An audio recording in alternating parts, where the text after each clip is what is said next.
हा प्रश्न सध्या महाराष्ट्रात बऱ्याच ठिकाणी विद्यार्थी येतोय. काका का? कुणीतरी म्हणालं काका का? कुणीतरी म्हणालं काका का? जनता म्हणाली अजूनही काकाच का? कुणीतरी म्हणालं काका का? जनता म्हणाली अजूनही काकाच का? पक्ष मिळाला, चिन्ह मिळालं, सगळं मनासारखं झालं, तरी अजूनही काका का? काका बोलता धनी, बोलवता धनी पुरेपूर जाणतो.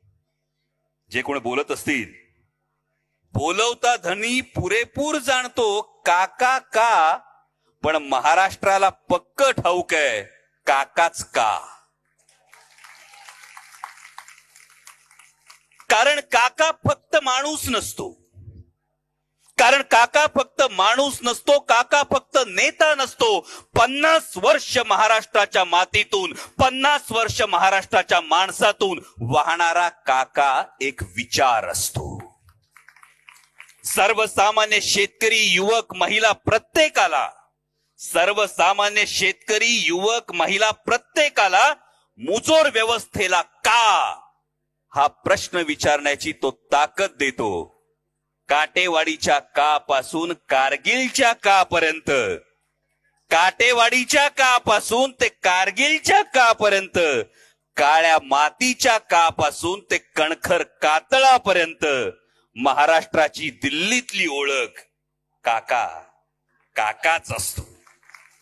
कांदा कांदा कापसापासून कारखान्याच्या का पर्यंत, कांदा कापूस कारखान्याच्या का पर्यंत प्रत्येकाचा आधार काका असतो.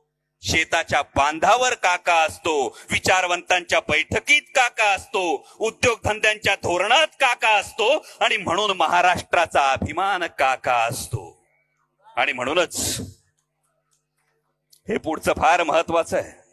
हे का होतं, का घडतं हे समजून घेण्यासाठी पुढच्या ओळी फार महत्वाच्या आहे. शेताच्या बांधावर काका असतो, विचारवंतांच्या बैठकीत काका असतो, उद्योगधंद्यांच्या धोरणात काका असतो, महाराष्ट्राचा अभिमान काका असतो. आणि म्हणूनच दिल्लीला महाराष्ट्राला झुकवण्यासाठी काका हवा असतो. आणि म्हणूनच दिल्लीला महाराष्ट्राला झुकवण्यासाठी काका हवा असतो.